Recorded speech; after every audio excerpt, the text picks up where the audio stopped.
Hey, it's Zach, and I know you're here for our cheat codes conversation, but I just want to ask you to subscribe to our channel. We post a ton of really cool interviews. Also, we do an interview-only podcast. Link is in the description. Watch our interview and leave your thoughts in the comments section. Enjoy.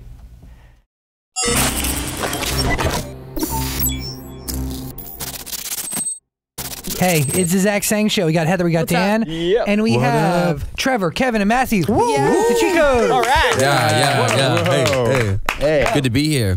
Hey, thank you so much for doing this. It really means a lot. Yeah, No thanks worries. for having us, man. Look at the three of you. Like, I mean, together, the trio, really kicking ass right now. Thanks. Thank you. We're trying. Like, I think in a way that obviously none of you have experienced before, but you've obviously been working towards this moment and the path that you're currently on forever, right? It's been a long time. Yeah, totally. Every moment we're always working for the next moment, you know? Exactly. I Never hear you. ends. Like we're in this moment right now, but like we might have a couple more moments today, you know? Yeah. But when you're in this moment working for the next moment, you tend to forget about the moment you're in.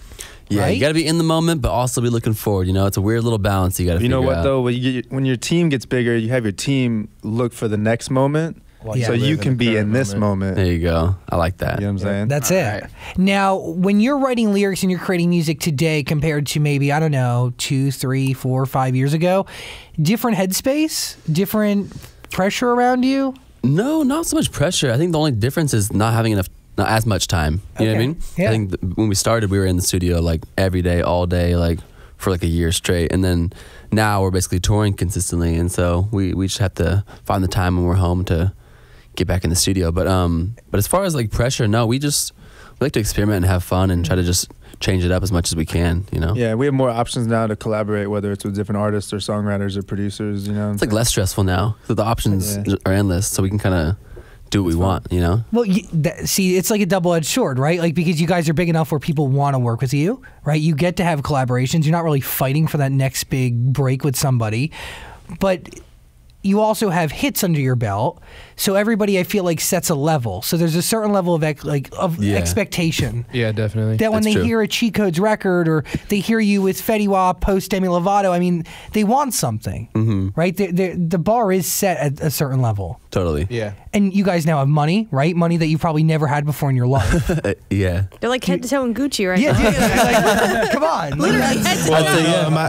Well, my main goal this year was to not be in debt, so I'm completely out of debt. So I'm really happy. There you go. That is a cute. Did you go to college, high school? I went to college for a year and a half and I dropped out. These guys dropped out of high school. So no debt. Hey. So no debt for these guys, debt. but I was like, man, I was deferring for like years. And then finally this year I was like, I'm sick of these guys calling me. So I'll pay you. Was that a scary move for you to drop out of college? No, it wasn't scary. It was almost like I kind of just went to college to like please my parents a little bit. And then I was like, the longer I'm here, the more in debt I'm going to be. Exactly. Like, this is just not even worth it. Brutal. So I went to college for music, actually. So to me, it seemed really silly. It wasn't that I wasn't learning anything, but it was kind of like, if your goal is to do commercial music, it doesn't make sense to be in debt for it. Because to be successful as an artist, you have to put up a lot of money just to like get going. Exactly. So, and it's not, I don't know, like you don't have to be like a crazy piano player, composer to make it work, you know what I'm saying? So it didn't make sense to me. What do you learn about yourself in that 1 year of college? I don't even know. Like it made me really understand. Like I experienced the college experience for one semester, and then I lived off campus after that. But I was really like, man, there's a lot of college kids that are they're wasting money and they're just to party, kind of like just to live that lifestyle. And they're really, none of them know like why they're there. They just feel like they have to be there. So that was my perspective of it, and I kind of was like, I need to go to LA because I went to school in Illinois, so it's kind of a different. It was like Midwest, like Where in Illinois? it's called Decatur, Illinois. It's a school called Millikan. Cool. It's like a music school, but I was kind of like, oh, I need to get out. And who met in Missouri? It was So, well, me and Matt met briefly in Missouri. I dropped out when I was 16 from high school. I remember plugging stereo, dude. Hey, no way. That's Yes. a throwback. Thanks, man. I remember getting hit with your records, and I remember people filling me No in on you. way. Student radio back in New Jersey. Crazy. Yeah, you've been playing this game for quite some time. Been doing it for a while, yeah. So I dropped out. Well, at that time, like the second tour I ever did, I remember I dropped out of high school and I went and played like 4 shows. I drove all the way to the Midwest to play 4 shows, and I lived in Oregon at the time, Portland. So it was it didn't make any sense really. But at the time I was like, oh, I'm down. I just want to tour. I just want to play shows, whatever. I'll sleep in the car, you know.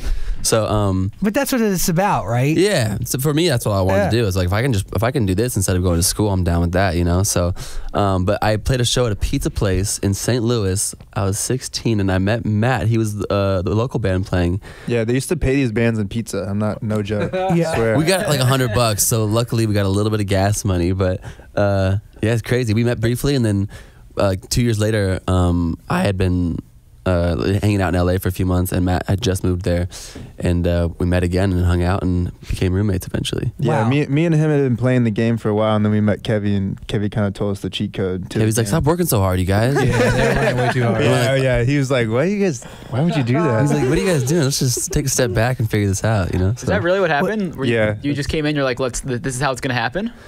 I mean, So to us, sounds like that. the cheat code, like Mentality. kind of like our mantra and our mentality is like, life can be easy, and it's you know, if you really look at life from an outside perspective, it's not a direct correlation between how hard you work and your success.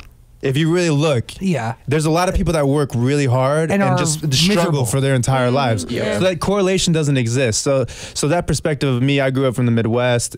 Trevor, his family, that's just kind of how they raised him, like work really hard, do your thing. And we were playing the game, and we were just working as hard as we could, and it was, for whatever reason, it wasn't working for us. And we met Kevy, and his whole mentality was like, nah, man, everything's easy. And this dude was getting ridiculous, like, money and just life, like, things that were just being handed to him for no reason, and we're just like, we don't understand this. How is this happening? And that was kind of how that was like presented to us, and we were like, okay, let's combine these two like perspectives of like work ethic and like success attitudes, I guess, into one mold, and that became our cheat code. So Okay. Bam. So Wow. okay. I like that. The two of you as a duo, how do you split up the creative work? And then when Kevy comes in, is he just like your life coach, or is he in the studio like The shaman. exactly. Kevy's like style, like brand, because like, I don't know. It's kind of a weird thing. It's hard for us to kind of even explain because we don't even fully know, understand it. we But it's don't one of those wanna things where we all do. Rock star. Yeah, so basically we've all been doing music for a little while. I've been doing it since I was 12.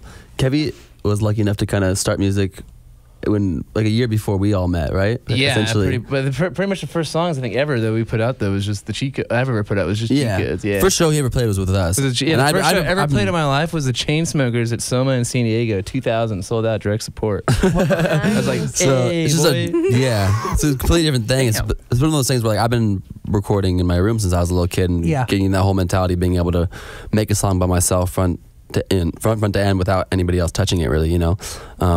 And that's kind of helped me. And then, but I was working so hard and playing these shows and with no return, and being mad at each other for a long time. But it's one of those things where all three of us have always kind of had that mindset of like, you know, vision what you want and it's going to happen. But I think, but it kind of a switch happened when we met Kevy as far as making it easy and not so stressful. Because sometimes you try to figure it out too much. I totally understand. When you kind of take off that pressure of like trying to figure out and just being like, just all the work you need to do is clarify what you want and then have fun.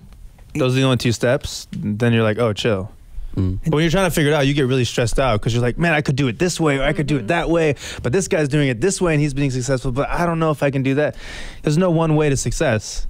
I get that, and you got to do your own thing and let the chips fall where they are, and you know, feel good about it. So if you're trying to do it by some sort of formula or like trying to figure it out, you're gonna fail because there's nothing's laid out. And even the people that are being successful today, like the new up and comers, they're all breaking the rules, like 2-minute songs, like totally get you. Repeating the same thing. But talent and ability are kind of like they're like the building blocks for everything else. Exactly. Things don't happen unless you're talented. Exactly. And produce good art and great music. And so when you're in the studio, Trevor, are you coming with a shell of a song? Are you coming with lyrics, or like what? Like how does the secret sauce get made? So we all write and we all come up with weird ideas and creative ideas and kind of whatever. But I do a lot of the production. So I'll do a lot of like the mixing and the sounds and finding the right, you know, samples and all that crazy stuff. So I'm very meticulous with the details of the actual recordings and the, you know, that process.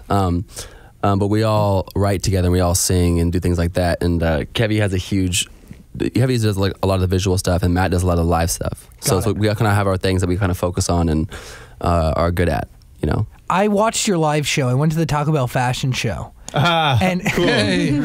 Interesting show. That was a weird show, dude. Well, it was a really interesting event. Number one. Number two, you guys were crazy. Thanks, man. Like, whose money are you throwing out into the crowd? That's our money. That's just tossing it out. Well, the funny thing is, I think we like forgot that there was only like 30 people there, because we literally performed that show as if it was if it was like Lollapalooza or something, like same exact show that you saw at Taco Bell. We performed like every night. So I mean, sometimes I mean, I remember like we used to kind of get like frustrated at we play certain shows and like there's not that big of a crowd, and we'd be like, okay, let's just be chill tonight. But after a while, we kind of just like, nah, this is like funny. Like, do it. You throw a party no matter the situation. Yeah, it's more fun for us that way. So who cares? Dude, I walked away with like $6. There you go. How much money are you guys throwing That's out? Taco Bell money right there. Like a That's couple serious grand Taco Bell every money. show. Yeah. Really? Usually 5. Are you guys making enough money Wait, at these shows to hold on, throw away a hold- couple grand? Hold on. I think so. You're throwing away $3 to $5 grand? Yeah. Depending on the show. Well, Depending on- this is the way you have to look at it, because from the DJ perspective, You're spending that money on DJ production actually is very expensive. Yeah. So like sometimes we play at these colleges, literally like last week or the week before, they're quoting us $5 grand just to have an LED wall. Whoa. Wow. And most people don't realize that, because you just get there and you see the LED wall and you think, oh, well, that's supposed to be there. But I mean, they No. charge you when you want to play these shows. Like, okay, how much production do you want? And it's going to cost this and this. So I remember like when we started getting these like random like things for like lasers for $7 grand, we were like, oh, well, let's just We're like, wow, not do that's a that, lot. and let's just put the money. Let's just throw it into the crowd and get way better reaction. Yeah, we're Yeah, kind of just right? asking ourselves, like, what do people really care about, and what's going to be most effective for that show? You know, obviously we like having LED walls and stuff, but we just have to prioritize it. But we like to throw money every show because it's just fun. It's kind of funny. You get a better reaction. It's awesome. You can't take the LED wall with you. There's not a story. Seriously, that show stuck with me forever because there was literally, like you said, 30 to 60 people just hovered around this fashion show stage, and the three of you going nuts, like giving zero.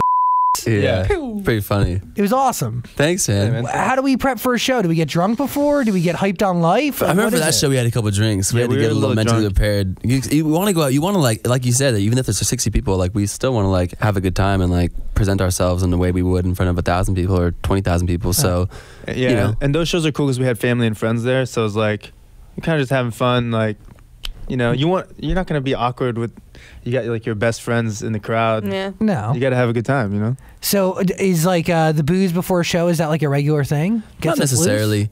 Like Yeah. sometimes we'll have a couple drinks. Sometimes we'll have no drinks. Sometimes we'll have a lot of drinks. You know what I mean? got to take breaks. It's all whatever. Moderation. Yeah, Moderation, exactly. yes. Balance is key. Has that been something? I mean, you guys live an intense lifestyle. We said, you know, you're rich, you throw money at shows. Moderation and taking breaks like that, something new to you? Like, have you forced yourself to do it? Yeah, totally. I think it's one of those things you have to learn when you first start touring and playing a lot of shows, and especially the shows we play a lot of clubs and frats and things like that, where like you get there and everyone's like, let's go, let's party. And you're kind of like, you just usually, in the beginning, we kind of said yes to it all. Yeah. You know, like, oh, of course, every night, you know, and then after a while, you're like, okay, no, I'm taking a break tonight and maybe tomorrow. Yeah. But it's hard not to give in. Oh, yeah. You other get thing- to the hotel, The other lock thing the door. too is college kids go way harder than when I was going to college. Like now, Yeah. like they're Really? yeah, they're drinking They more. go They're doing hard. different types of drugs too. That like I was just like drinking, maybe smoking sometimes. That was it. But Yeah. these kids like, and every show we play, they're offering us. It's not like they're like, yo, whatever you want, I'll grab it for you right now, like right then and there. And it's just like, man, Yeah, if you you- gotta, if you have a kinda have to bad, draw like- a line in the sand for certain things. Otherwise, it could be a slippery slope. Yeah. Totally. Kevy's just saying, like, this pansy, you know? Come on, just take it, bro. bro. How old are you? I'm 26. He's Cool. 25. He's 24. Wow. 24, Yeah. 25, 26. Yeah. Look at you, mid-20s, living Yeah. life. I mean, Living it. really, Good life. like, describe it in a sentence for me. Like, what is your everyday? Every day. Oh. I mean, Sentence. it's everything I've wanted since I was a little kid, as far as being able to like make music my career and like wake up and literally that's what we do. We get to either make music or go play it or get to talk to cool people like you guys. So Yeah, it's a movie. yeah, life's a movie, man. I don't mean like a corny reference. Does like Feel Great? Is that what the new single's about? I mean, hey, it's definitely relevant right now for our lives. We're very thankful and grateful with what's happening, and yeah, it's crazy. So how'd you guys get Fetty Wap? Like how'd that collab come about? 300. We've actually, we're on the same label as him. We met him a couple times. Yeah, he's a really nice guy. But when we started working on that song, the demo sounded a lot like his style and like his vocals, so we thought it'd be perfect. And actually, the original demo, there was like this little tag that was like a and we were like, that sounds like Fetty Wap. Like we have to get him. So yeah, we're on the same label as him, so it wasn't too hard. When we first signed with 300, that was like a big thing for us. We're like, oh, it'd be really cool to have like people like Fetty or whoever, on the songs, and he definitely stuck out to us. So to be able to do it was cool. Who does the scratch vocals on that record? Is it any one of you guys, or do you have somebody else do it? Cubs. Got it. Cool. Yeah. So like when you're in a studio creating music, you don't have Fetty in mind until after the record's done. It's obviously more than just the three of you. How are you picking people to be in that session, or are you kind of just set up on these sessions? Both Feels Great and No Promises have both been songs that we've done with our friends we've known for a long time. A good friend Ari. Ari Leff was Ari on. Leff, who's now Lav. Kicking ass. Helped write No Promises, and I've known him for like 8 years since I was, I used to do acoustic music for a long time, so I've known him forever. And we used to like do music together. I stayed in his house when I was like 17 in Pennsylvania, like touring through the country. So that's how that song came together, and we've known Cubs for a long time, for like 6-7 years. Cubs was like the first person I produced for money in LA like 6 years ago. And then I hadn't like talked to him in a while, and then years later he just developed into this amazing songwriter, and he's an artist as well. So we like hearing songs like the bare bones of ideas and being like, oh, we can make this into something like big. Got it. And making it happen, because a lot of I don't know, we've taken like he said, we've had the practice of taking songs from nothing to a full production song completely ourselves. We have that practice, so we know the process that it takes. So now it's just teaming up with friends who might not have that full practice, who might not know like what they have, or who think it's something special but don't know how to take it all the way there. Shifting off of Fetty for a second and onto Sex, that was a song that was sent to you, right? You got the bones of that song. No, that was actually a song where we had spent all day writing a different song for Kygo. So Kygo sent us this track, and we were writing the top line for him, because we write lyrics and sing songs as well. So we had written this song over this track, and it ended up not being very good. We spent like 6 or 7 hours writing this other song. But during that process, Matt started humming, "Let's talk about sex, baby." Salt and pepper. You know what I mean? And we just didn't really think about it. And then Matt left the room at the end of the session. Me and Kevy smoked, got super stoned, and then spent like just like an hour and a half, like just kind of like, oh, let's just like forget that idea we were just doing. Let's just take that sex idea and write, the verses in the pre-chorus and the bridge or whatever, and kind of get that whole thing. And we did that in like an hour and a half, recorded the vocals right there, and then mess with production with Crisscross Amsterdam, and then that was that. So it took like no time, and it ended up being the most streamed song we've ever released. Why'd you call in why'd you call in Amsterdam? What was the point of that? It was one of those things where in the beginning we at the time we had no label, and we were doing everything by ourselves and releasing stuff basically just out of our bedrooms. We did everything in our room. We still do, honestly, but at the time it was like we didn't have many resources, and we wanted to release songs with Spinnin' because they had the biggest, and still do, have the biggest dance platform on the internet, with their YouTube and things like that. And so we were talking with them about doing a song with them, and one of the artists they had just signed with Crisscross Amsterdam. Yeah, cool. And just with a demo, like no production, we sent it to them, and they're like, we want this, like, they're like, this is a huge priority for us. Don't give it to anybody else. We'll make it happen. So a week later, they sent it with like with Crisscross Amsterdam version or whatever, and it was like, that was it. That was done. Sweet. That was the song. They were like, oh, great, because we, like, at the end of the day, like we want what's best for the song. Of course, that's the first priority over everything. So when we heard Sex and we heard the final version of it, that's all we needed. Like we didn't even know who Crisscross Amsterdam was, but we were like, this production's dope, so let's do it. Let's go for it. But when you want the best for the song, right? Sometimes a lot of different hands touch the song before it even touches people's ears. Mm-hmm. Like I had no idea Ari wrote on No Promises until he came on the show, and we did intense research. I really thought it was solely a Cheat Codes record. Oh, cool. I had zero clue. power. Did you write that lyric? I think me and Matt were talking. Yeah, I wrote that lyric because this is so weird and random that I would think that, but this character in Scooby Doo, Scrappy Doo, he always says puppy power. Yeah. And for some reason, I was thinking that, and I was like, oh, it should be like power for like sex. And Drake loves, and has Drake says that I think lyric. in one of his songs. I remember we were doing that, like, should we say that? We were like, should we say power? And I remember that was at the time that was like the weirdest lyric I'd ever like recorded into a microphone. I was like, all right, I have to really commit to this and like really sing it and own it, And I went for it. We kept it. Demi Lovato was the first female vocal you ever worked with? Is that true? Yeah, it is, which is really insane if you think about it. Yeah, out of all the songs I've never had you've a made, phrase like that, but yeah, it's crazy. like okay, and do you prepare for that session different than you would prepare for any other? No, we kind of just do everything the way we always do it. You know what I mean? And a lot of times before we pitch for other artists, we try to make the song like as completed as possible. Got that it. way it's like an easier yes or no answer from them. Yeah. That way they Yeah. don't have to like, well, what is this going to sound like in the end? So No Promises was like 80% done when she heard it, would you say? Yeah, I spent weeks trying to get the production really close before we sent it to her. And then, So then at that point she just had to be like, okay, yeah, I could see this being a big song. I'll record my vocals on it. So he met up with her in the studio, but So did you vocally guide her? it was me and this guy named Mitch Allen.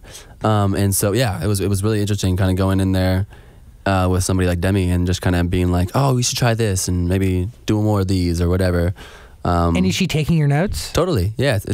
I mean, everyone's That's pretty we're all cool. human, so it's weird when you're going in there thinking like, is this gonna be different or weird? But at the end of the day, it's like any other session. If somebody's doing vocals, you give them suggestions and they take it or they don't. And it's also Demi Lovato, and Yeah. from Camp Rock, she's known as like a vocal superstar. exactly. So she nailed it too. So it didn't take her any time. And did you guys write that record?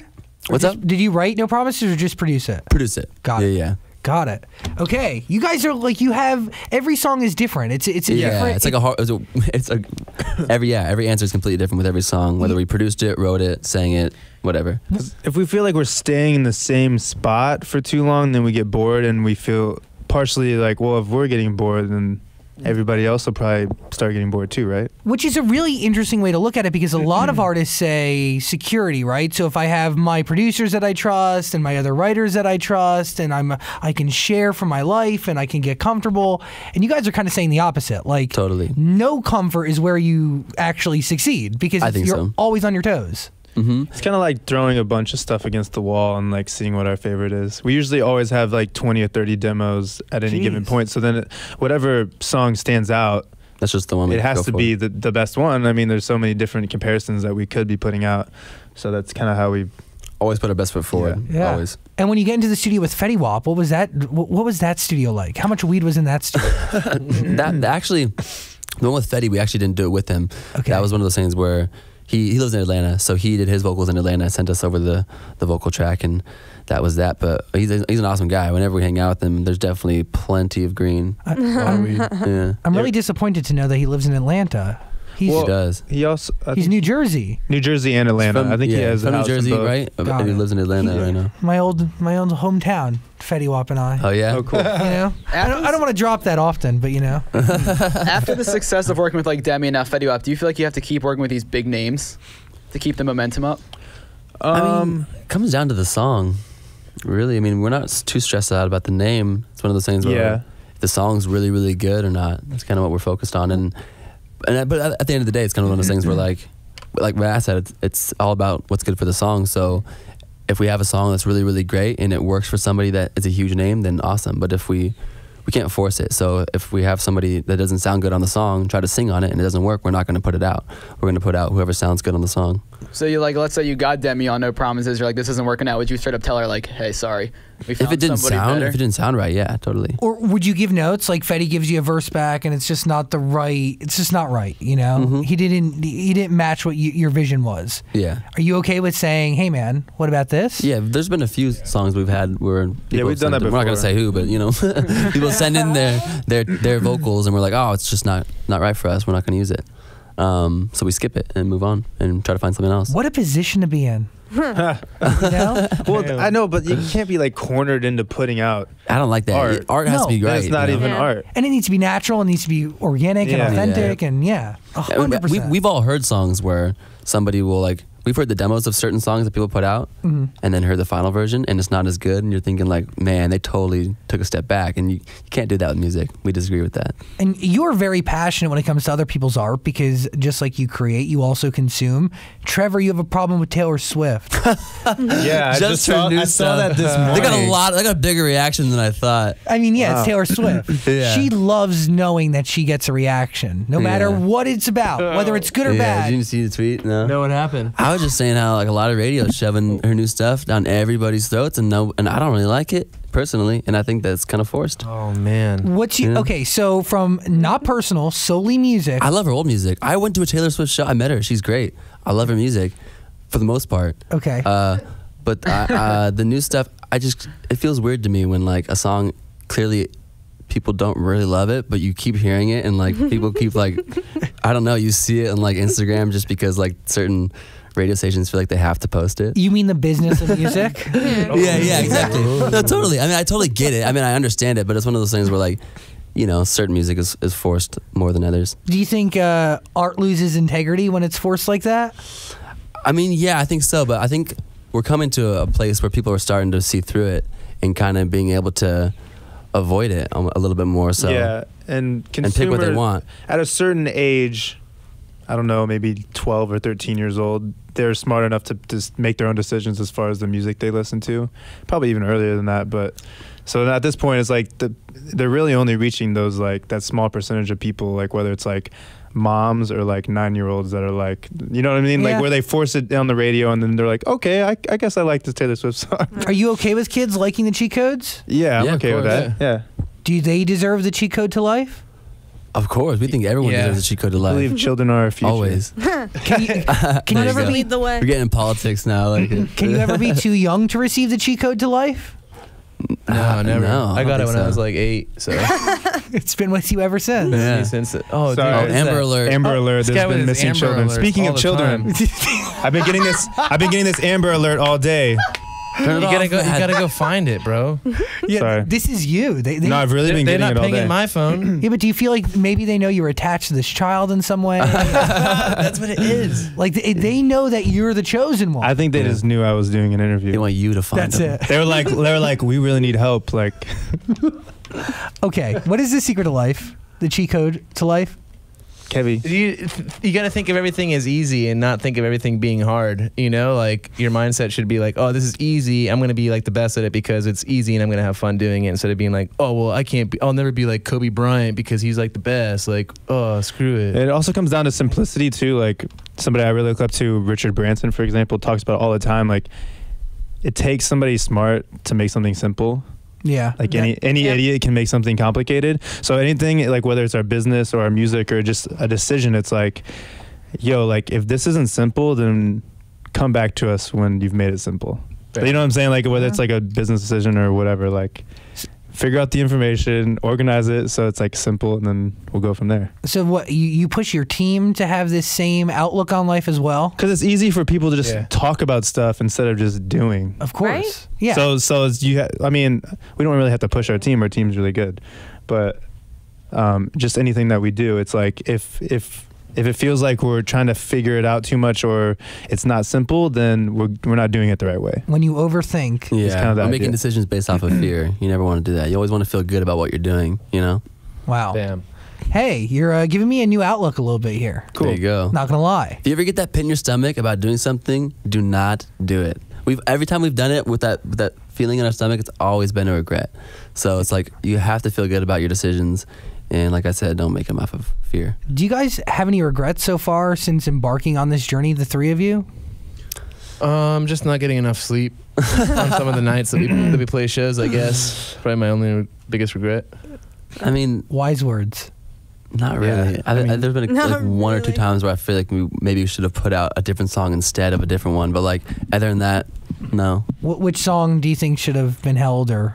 I mean, I think there's just a couple songs that are good that we've released that I think we could have put our better foot forward. Okay. Um, Well, you had a rule where you were trying to release a song a month. yeah, That's totally. Pressure. Yeah, I mean, we can do that, but we've been changing our mindset a little bit as far as we just want to release stuff that we feel really, really, really confident about, and that we just are really excited about, and stuff that's gonna switch it up a little bit and sound different. Matt, your biggest regret? The Gucci headband. Just yeah. Honestly, I wore this headband to too many shows, and I kind of sweated it out a little bit, and it's kind of faded now. Go buy a new one today. That's good. Other that's than that- right. Buy a new one today. Go buy a new one today, bro. Nah, man, you know, $400. Christmas is coming up. I gotta buy presents for the family. You know? There you go. What about me? And Yeah. Kevin, he's really expensive. What else is going on? You got I got a thoughts? lot. I know you So, Okay, great. Let's hear it. would you guys ever work with like a YouTuber? Because I saw you kind of like your Too Easy vlogs in a way, and I was like, I wonder if they would work with vloggers like the Pauls or the Jake Paul. like those type of guys. I'll work on them with what? Like a song, because these No. vloggers are now Songs, getting no. into music. Never a song. But Never a song. The music Collab has to be video good. with them. We're not gonna do music that's gonna not be good music just for like views. You know what I mean? If it's like a parody thing, For some and- reason, he came out and knew how to spit, and his voice was awesome. What's the thing? These kids are saying they're not parodies. They want to be musicians, and they understand it's not going to be as deep as some musicians, but they want to be. I will say I think Logan's new song is the best song he's put out. Dude, they don't suck. Like those records. The new one he put Yeah. out is the best one he's put out. Yeah, I And mean, it's like well- the Rice Gum and all those guys. Like, For me, the answer, my vote is no. We've discussed it internally before, but with the most of those people, no. I think there's a couple people that have stood out and then shown that they actually have musical ability, like Troye Sivan and things like that, where it's like, oh, you actually are talented and you take this seriously, and you're good at what you do, and then that's something that we would consider. But So they need to prove themselves first. yeah, totally. What do you think of somebody like 21 Savage, who's just looking for YouTube subscribers or views or whatever, and he's doing a song with Jake Paul? It's been rumored for the last, I don't know, like 3 months. I mean, I also think it's a little different depending on like what genre you're in, because like for him, he's probably just like, well, whoever pays me 50 grand for a verse, I'll do it. Yeah. You know what I mean? Most rappers- most rappers that's do his that, business, yeah. you know. And so at but the if end you of the guys day, were being paid like $50,000 to produce a song for Jake Paul, is that hard to turn down? We would do it for Jake Paul, but we wouldn't put our name on it. Okay, when it's 50 like grand. cheat codes featuring. I would Jake say no Paul. to 50 grand for sure. Yeah, I need to be In a lot heartbeat. more. Dude, Yeah. their name is worth more. Yeah. Well, does it bother you when like you have a song featuring Demi Lovato, but it's people look at it as like a Demi Lovato song? Or does it, as long as people are No. listening to it's okay. I mean, you have to look at like when Calvin first came out and his breakout one was with Rihanna, and like nobody, thing. same Yeah. thing. People were like, "Oh, I love that Rihanna song."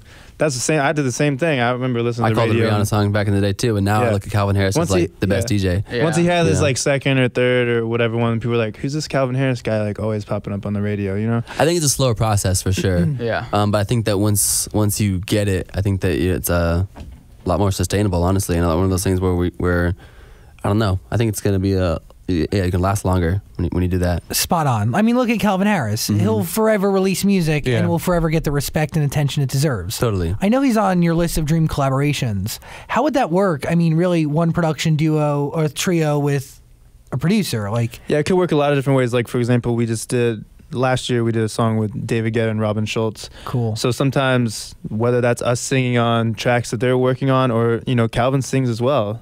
Yeah, Maybe he does. it's Calvin on the track that we were working on, or maybe we're kind of doing everything together. A lot of options, which is cool about. That's what's cool about Calvin and other people like that, is he kind of does everything. He writes and produces and sings. So you can kind of just get in the studio and see what happens. Is there one part of the music making process that you feel the most comfortable? Yeah, I come from more of a songwriting background. That's kind of why when we got into this, we did everything song first Got it. instead of track first. I've always kind of liked doing all sorts of different pieces, but I think my favorite part is kind of piecing everything together.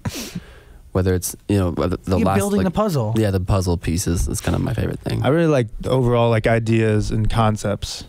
Because So if it's like you go. I'm sorry. if it's like a cool concept that I know is going to be interesting, even before there's a melody or lyrics, then I know it's like this is a song that needs to be made. Like I watched this interview of Macklemore, and he was talking about the same love, and that's how he came up with that song. Is he was just like, we need this is the concept, and there needs to be a song like that exists, and now is the time for that song to exist. I think those are always really strong songs, because then it's more of like a cultural thing, less than just like, okay, here's some like catchy melodies I have, let's like try to come up with some lyrics that make sense to it. They start with a story, so there's like there's motive behind That's why. that's how Sex came about, which was our biggest stream song. We were like, you know, the Salt and Pepper, but now it's gonna be called Sex, and like it's a modern, because obviously you listen to the original. Of course. Let's talk about sex. It's very cheesy, like it's very 90s, like Very let's 90s, talk yeah. about sex, babe. Very, It's like poppy and very happy. And So how do you put that in a modern setting? And that's something that like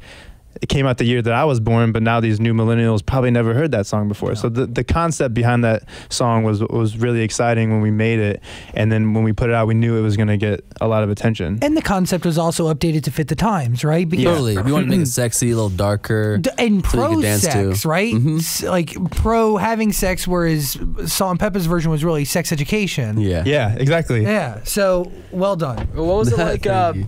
doing a show with the Migos and getting to meet Cardi B? That was cool. It was sick, man. We played a few shows with Migos, and they're always like really badass, really cool guys as far as just like their energy when you see them. It's like I don't It's know. interesting interacting with hip hop guys versus dance guys, because dance guys kind of just show up with their headphones and their USBs. They play the show, they leave. Migos show up. They each have their own bodyguard. So it's like, do I approach these guys? Like, what's going It's a different on? process. And they Uh, want to stick around. Like We didn't they're into it. know Cardi B was going to be there, so we were just kind of backstage hanging out. And I where heard did her we voice. play? I was like, oh, that sounds familiar. I look back It was and Kevin's like, Pennsylvania. that's Bucknell. Cardi. We played at Bucknell University, which is a song that cool. Kanye raps about and Stronger or something. Oh yeah. So when you're with Cardi and you say you're like, oh, we have to get her on a song. She's the hottest thing right now. This would be phenomenal. Yeah, we sick. didn't really pitch anything to her in that moment, but we No. probably should. We probably should have had our Probably beats should've had ready. it. Here's my Yeah. CD. Here it is. We just said what's up before we left, and Got a said hi and picture. took a and- picture and rolled out. But I mean, she was nice. I also saw you guys mention that you were at a college campus and they said no cursing. That happens Yes. all the time. So How- funny. But you have a new song where it says feels great mother yeah, so how does that work out? We totally ignore them when we say. Well, Yeah, actually, we have a show coming up where they won't allow us to play our song Nebraska. "Sex," Really? which is our biggest song. So we're like, yeah. In Nebraska. But whenever our tour manager says like, it's funny because our tour manager he made a point to us the other day about like how whenever he tells us not to cuss on stage, we cuss twice, Well, duh. like way more than we normally do. So now he's just like, I'm not even gonna tell you because there's no point. but at the end of the day, like usually, I don't know. As long as it's gonna be still a good show for the fans, like we're chill. I guess that's all that Because we get matters. it. Like there's different types of shows that you have to play. We play all kinds of different shows, and you got to be able to like cater, especially as DJs. You got to But be able to cussing, cater your I show mean, to the Anywhere we audience. play should be Mhm. acceptable. So whatever. Cheat codes. Also, one more thing, Kevin, are you from Calabasas? I am, yeah. I've always wanted to know, how does Calabasas feel about being known as like Kardashian town? I don't mind it. I think it's cool. It's whatever. I used to watch that show all the time, so I'm like, hey, what up? I don't mind that. They Hometown put homies. Calabasas on the map, and I love that Kanye now has like the Calabasas line. So Okay, cool. Yeah, just Yeah. always wondered that. yeah, They've kind of like taken over the whole city as their own. yeah, they like Yeah. swooped it. They own it now. It's theirs. Well, Crazy. cheat codes. Trevor, Kevin, and Matthew. Thank Yo, you so yo. much for hanging out, guys. Thank Thank you so Thank much you. for having us. Appreciate Thank you you. guys. No Promises featuring Demi Lovato. Feels great featuring Fetty. Let Me Hold You, by the way, is a really great song. Oh, Another thank great you. sample. Hell yeah. Courtesy of Kevin Little. Well, I'm excited for that video. I've been looking at all the Snapchats and the sneak previews for the Feels Great video. Oh yeah. Nice. It's gonna be sick, cool. bro. Yeah. It's gonna Is be that fun. coming? Yeah, probably. We don't know the exact date, Should but be probably soon. 4 or 6 weeks. After Christmas. No, I think. Oh, probably I think before early that. December. Okay. Probably, yeah, soon. Soon. So, Let's hope. Cool. Yeah, I saw the guy covered in honey. I was like, that looks terrible. Yeah. That was Trevor had funny. to lick it off him. No. I mean, maybe check out the video. And you'll see. you never know. Yeah. Seriously, whose job was it to get covered in honey? This big Guy kid. name. What was his name? Oh, he's gonna Devin, something like that. Yeah. It was Devin, I wasn't think it? it was Devin. It was Devin. Yeah, this guy named Devin from Atlanta. That was probably the highlight of Devin's life so far. Oh, he he's was hyped. pumped. Yeah, he's stoked. Some good-looking girls poured honey all over him. And I was just standing there watching him. What a life! Like Feels great. So we'll see how that video turns out. That's just one. I haven't of seen many the shots. footage yet. Didn't even see the playback. Yeah. The cheat codes. Thank you guys so much for spending time with Sorry, I us. had one more question I need to ask. Sure, of How do you course. guys feel about not having cheatcodes.com? Oh, hey, I'm surprised we got cheat codes music. I'm surprised if you Google cheat codes, we're the #1 thing to pop up. All right, there you go. That's a big deal. Congrats. Finally. guys, that's like 7 million visitors. Yeah. A year. I use many of cheat codes for Grand Theft Auto, The Yes. Sims. We finally took out GTA is good. the actual cheat code, which is crazy. Wow. Congratulations. Thanks, Thank guys. you. There you go. That's the biggest, Round of applause, yeah. biggest accomplishment. Thanks for spending time with us. It really Of means a lot. course. Thank you Thank you. guys. Nice to meet you guys. So yeah, that's our interview with the cheat codes. And if you can, please subscribe. We post a ton of interview videos all the time. Also, we do an interview-only podcast. Link is in the description. And yeah, if you want more interviews to watch, there's going to be videos somewhere on the screen. So click. Thanks for watching.